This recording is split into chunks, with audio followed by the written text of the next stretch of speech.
Yesterday I did chapter 5 of John.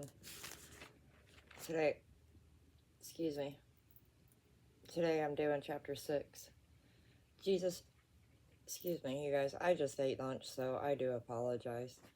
Jesus feeds the 5,000. Sometime after this, Jesus crossed to the far shore of the Sea of Galilee, that is the Sea of Tiberias, and a great crowd of people followed him because they saw the signs he had performed by healing the sick.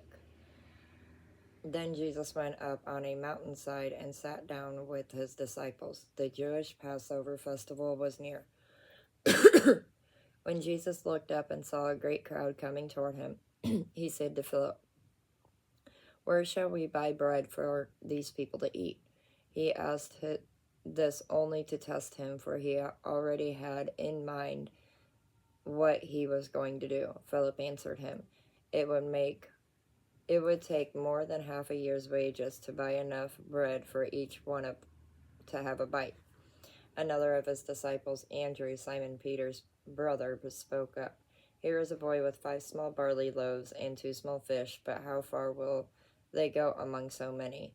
Jesus said, "Have the people sit down." There was plenty of grass in that place, and they sat down. About 5,000 men were there.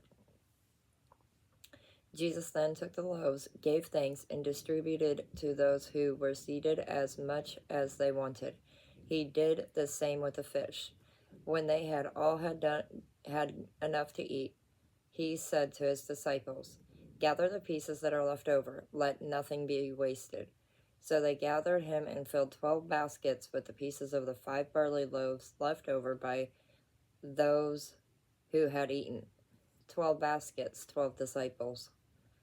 After the people saw the sign Jesus performed, they began to say, "Surely this is the prophet who is to come into the world." Jesus, knowing that they intended to come and make him king by force, withdrew again to a mountain by himself. Jesus walked on water. When evening came, his disciples went down to the lake, where they got into the boat and set off across the lake for Capernaum. By now it was dark, and Jesus had not yet joined them. A strong wind was blowing, and the waters grew rough. When they had rowed about 3 or 4 miles, they saw Jesus approaching the boat, walking on the water, and they were frightened. But he said to them, "It is I. Do not be afraid." Then they were willing to take him into the boat, and immediately the boat reached the shore where they were heading. The next day, the crowd that had stayed on the opposite shore of the lake realized that only one boat had been there, and that Jesus had not entered it with his disciples, but they had gone away alone. The next day, the crowd that had stayed on the opposite shore of the lake realized that one boat had been there, and that Jesus had not entered it with his disciples, but they had gone away alone. Then some boats from Tiberias landed near the place where the people had eaten the bread after the Lord had given thanks. Once the crowd realized that neither Jesus nor his disciples were there, they got into the boats and went into Capernaum in search of Jesus. Jesus, the bread of life. When they found him on the other side of the lake, they asked him, "Rabbi, when did you get here?"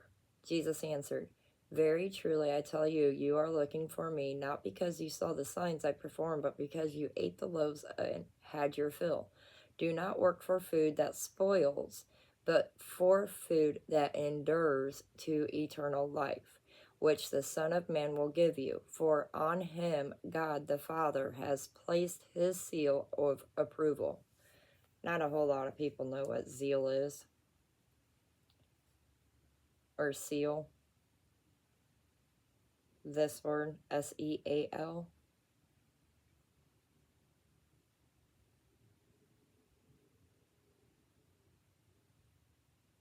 A device or substance that is used to join 2 things together so as to prevent them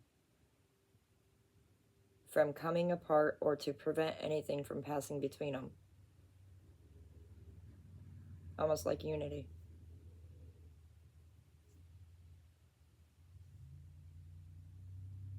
Then they asked him, "What must we do to do the works God requires?" Jesus answered, "The work of God is this, to believe in the one he has sent." Jesus. So they asked him, "What sign then will you give that we may see it and believe you? What will you do? Our ancestors ate the manna in the wilderness, as it is written, he gave them bread from heaven to eat." Jesus said to them, "Very truly, I tell you, it is not Moses who has given you the bread from heaven, but it is my Father who gives you the true bread from heaven. For the bread of God is the bread that comes down from heaven and gives life to the world." "Sir," they said, "always give us this bread." Then Jesus declared, "I am the bread of life. Whoever comes to me will never go hungry, and whoever believes in me will never be thirsty. But as I told you, you have seen me, and still you do not believe. All those the Father gives me will come to me, and whoever comes to me I will never drive away. For I have come down from heaven not to do my will, but to do the will of him who sent me. And this is the will of him who sent me, that I shall lose none of all those who has given me, but raise them up at the last day.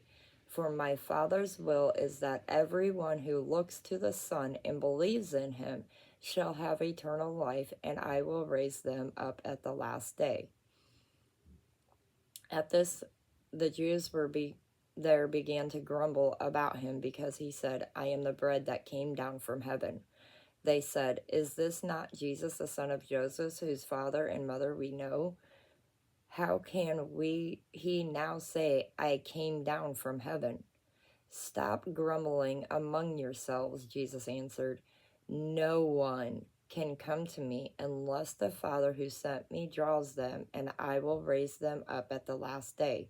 It is written in the prophets, they will be taught by God. Everyone who has heard the Father and learned from him comes to me. No one has seen the Father except the one who is from God. Only he has seen the Father. Very truly, I tell you, the one who believes has eternal life. I am the bread of life. Your ancestors ate the manna in the wilderness, yet they died. But here is the bread that comes down from heaven, which anyone may eat and not die. I am the living bread that came down from heaven. Whoever eats this bread will live forever. This bread is my flesh, which I will give for the life of the world." Then the Jews began to argue sharply among themselves, "How can this man give us his flesh to eat?" Jesus said to them, "Very truly I tell you, unless you eat the flesh of the Son of Man and drink his blood, you have no life in you. Whoever eats my flesh and drinks my blood has eternal life, and I will raise them up at the last day. For my flesh is real food, and my blood is real drink. Whoever eats my flesh and drinks my blood remains in me, and I in them. Just as the living Father sent me, and I live because of the Father, so the one who feeds on me will live because of me. This is the bread that came down from heaven. Your ancestors ate manna and died, but whoever feeds on this bread will live forever," he said. This while teaching in the synagogue in Capernaum. Notice the metaphors. And notice, they're not comprehending or processing what Jesus is saying. There's your deficits of comprehension and processing. What is that? Many disciples desert Jesus. On hearing it, many of his disciples said, "This is hard teaching. Who can accept it?" Aware that his disciples were grumbling about this, Jesus said to them, "Does this offend you? Then what if I see the Son of Man ascend to where he was before? The Spirit gives life, the flesh counts for nothing. The words I have spoken to you, they are full of the Spirit and life. Yet there are some of you who do not believe. For Jesus had known from the beginning which of them did not believe and who would betray them. He went on to say, "This is why I told you that no one can come to me unless the Father has enabled them." From this time, many of his disciples turned back and no longer followed him. You do not want to leave too, do you? Jesus asked the 12. 12 baskets. 12 disciples.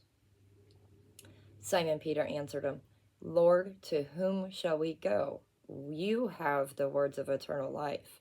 We have come to believe and to know that you are the Holy One of God." Then Jesus replied, "Have I not chosen you, the 12? Yet one of you is a devil?" He meant Judas, the son of Simon Iscariot, who, though one of the 12, was later to betray him. Go back to the music industry. Who has a song out named Judas?